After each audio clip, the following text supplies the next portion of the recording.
গতকাল যশোরে র্যাবের বিশেষ অভিযানে গ্রেপ্তার হন মাদক সম্রাট। এই সময় মিডিয়াকে উদ্দেশ্য করে বলেন, আমি 2 দিনের ভিতরে ফেরত আসব, ওপেনে সেল করব, যারা আমাকে ধরিয়েছে তাদেরকেও দেখে নেব।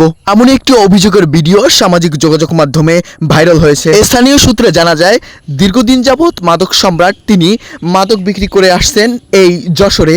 পরক্ষণে স্থানীয়রা র্যাবকে সে তথ্য দিলে র্যাবের বিশেষ অভিযান শুরু হয়। র্যাবের বিশেষ অভিযানে গ্রেপ্তার হন এই মাদক সম্রাট।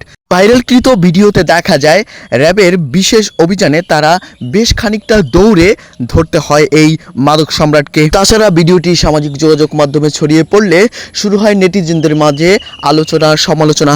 কেউ কেউ বলেন, মাদক সম্রাট শুধু যশোরে নয়, বাংলাদেশের প্রতিটি জেলায় এমন করে মাদক সম্রাট রয়েছে।